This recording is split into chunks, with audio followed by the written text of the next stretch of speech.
Good morning. A couple of things I wanted to mention. This first one's not going to matter since I'm no longer going to be a preacher here. But this new format, I don't like it because there's no time to write a sermon. The other thing, I don't know if you noticed this or not, but I find it a little bit suspicious, and maybe I'm a little bit offended, actually. First of all, Brother Rick announced that everyone going to the Avalon congregation, turn in your keys. And then the second announcement was, beginning next week, we're going to lock the doors.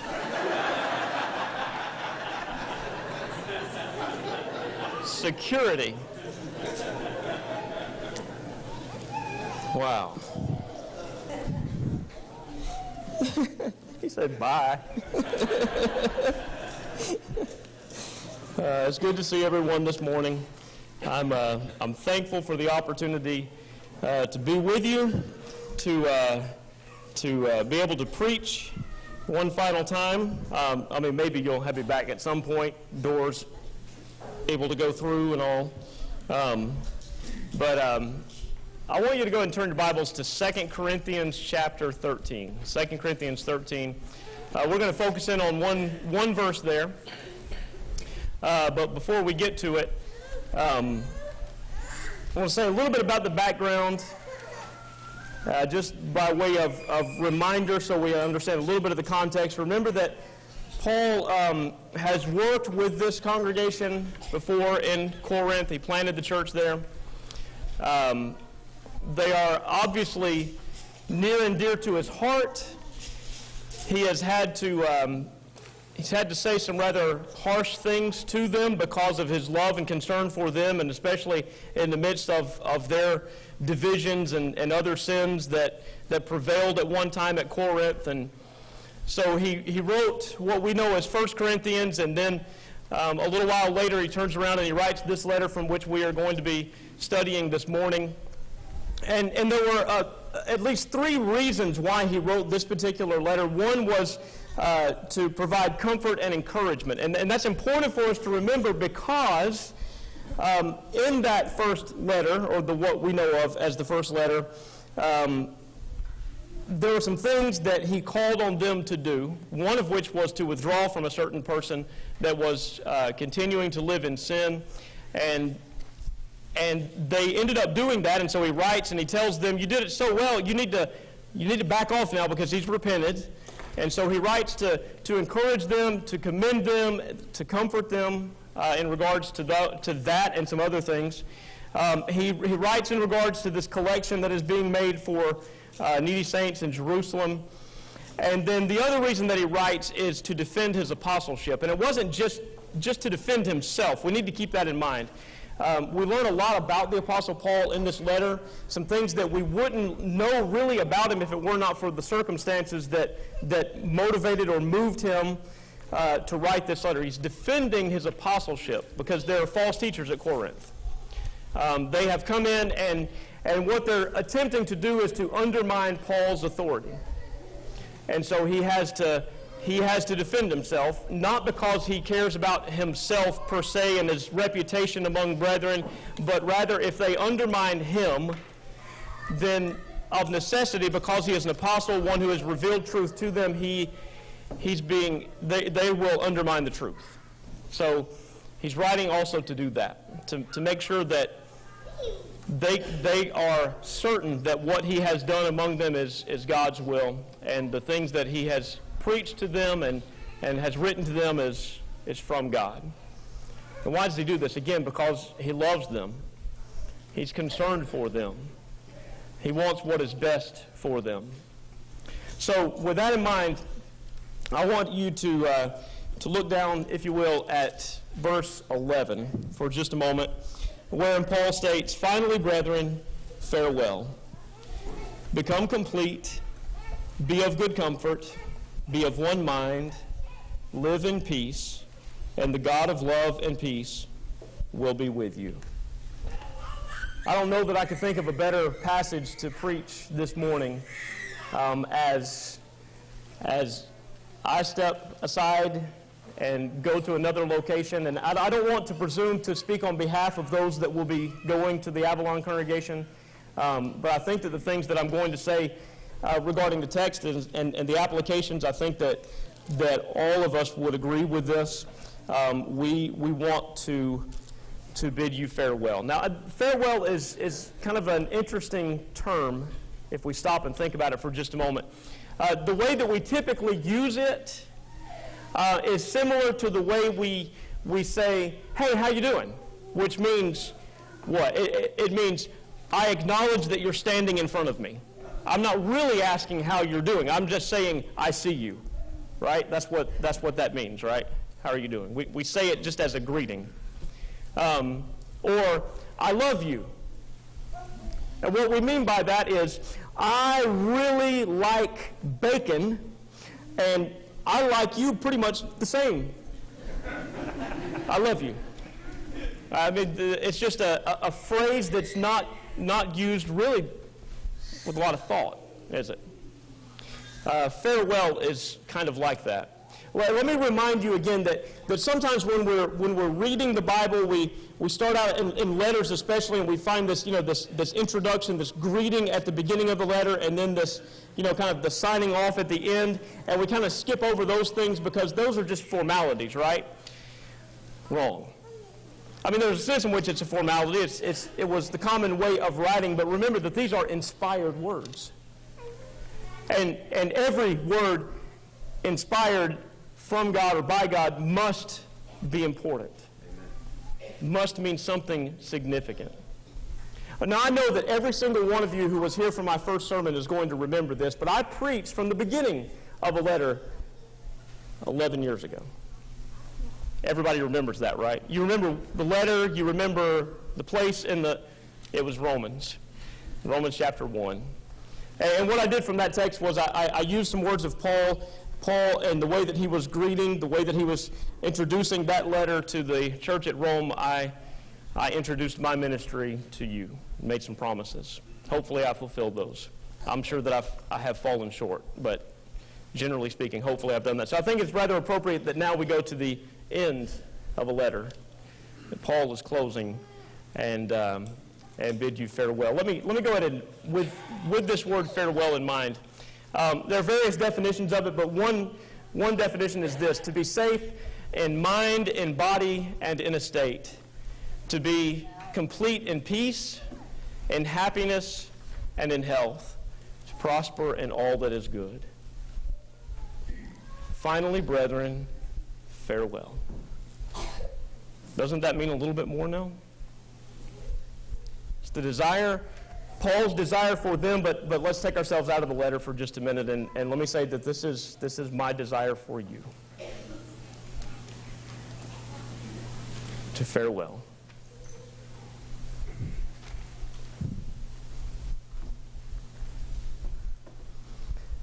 Okay, today's sermon was going to go in one of two directions. Sometimes during difficult situations in sermons, I have this ability to just like check out and go through the motions, And sometimes you have to do that in order to get the job done. I did not want to do that, but I didn't want to do this either. So, what a quandary. It is my desire for you to farewell. To be safe in mind, in body, and in estate. To be complete in peace, in happiness, and in health. To prosper in all that is good.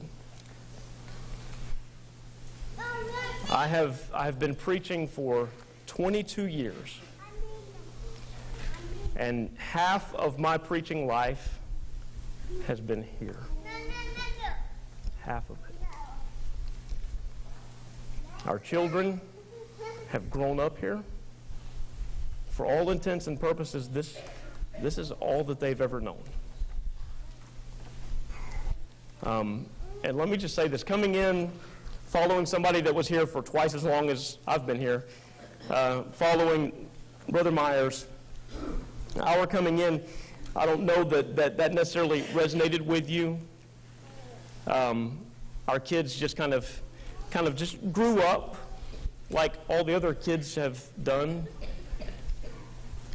But I want to make sure that you know that really you're all that they've known. So please keep them in your prayers. So they've grown up here. Tanya and I have grown old here.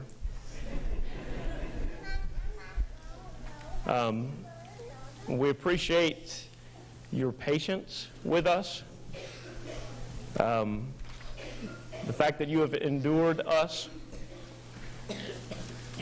And I hope that we've grown together.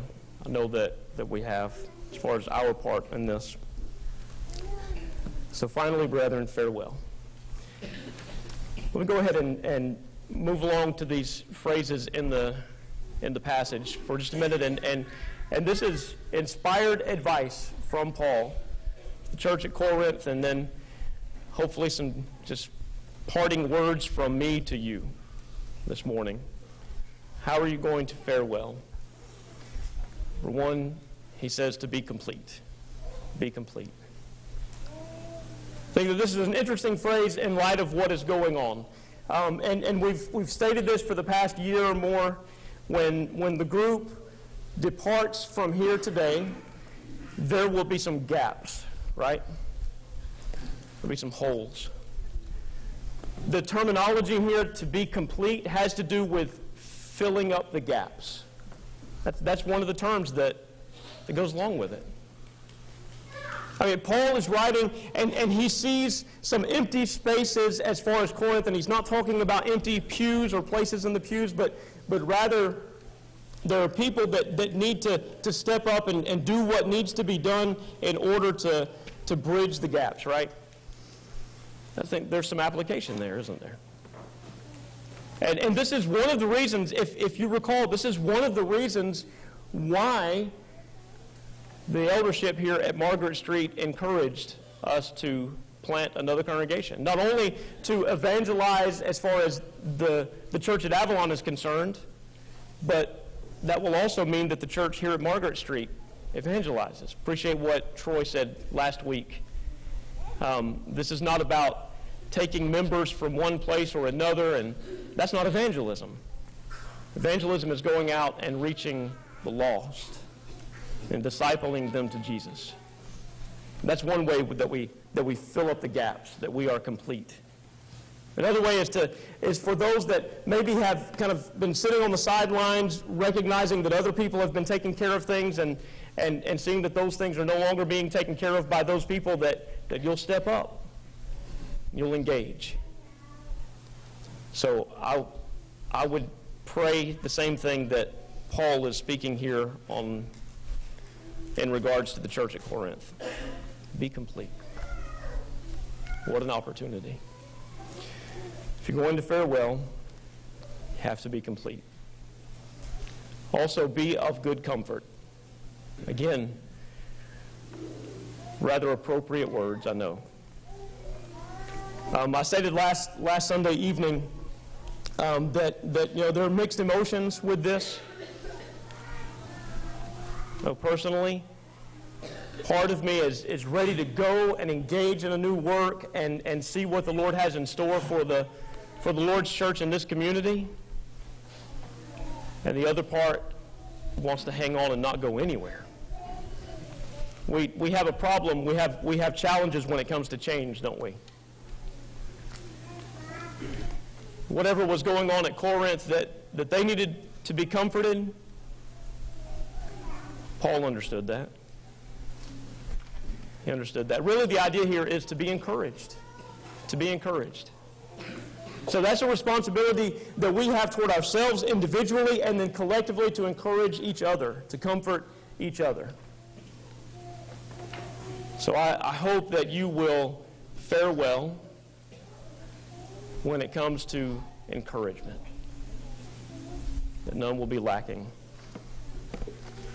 Next, Paul says to be of one mind.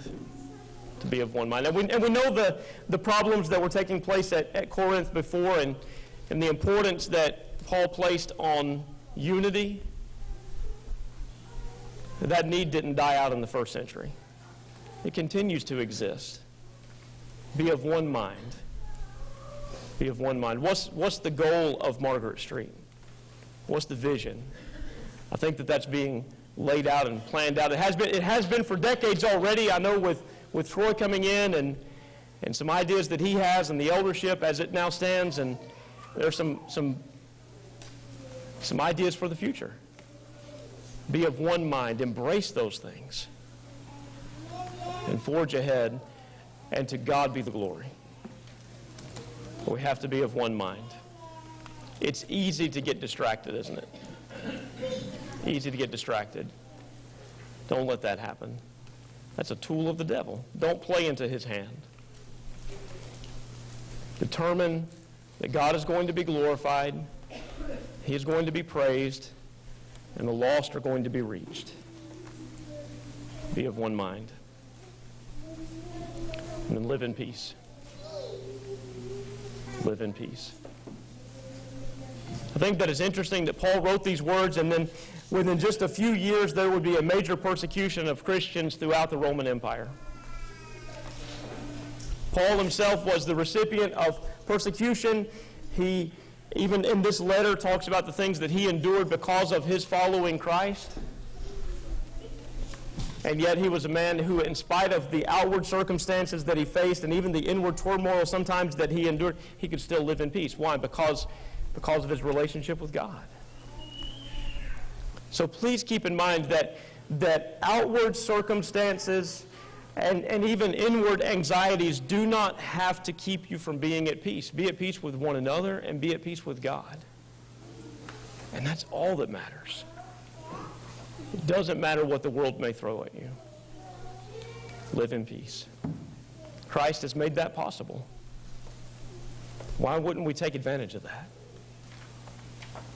And when we do this, the God of love and peace will be with us. He'll be with you. Think about that. The one who is described as love, the one who orchestrated this great plan that brings about reconciliation between mankind and himself, he is the one that desires us to live in this way. He's characterized by love and peace, and he desires for us to dwell in it, to be in harmony with him. So, it's my desire, my prayer, my hope that you will fare well. And this may be the shortest sermon I've ever preached. You're welcome.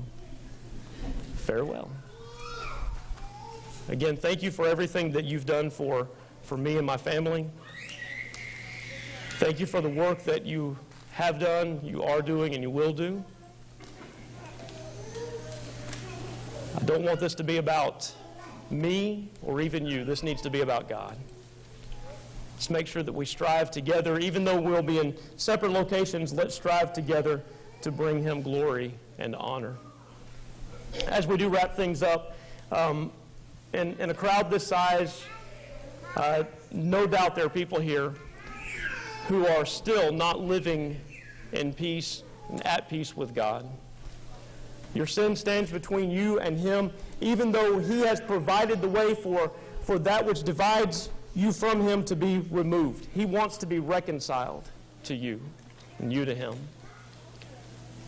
The plan that he has provided required the death and the shedding of the blood of his Son. He did that for you so that you could live in peace with him.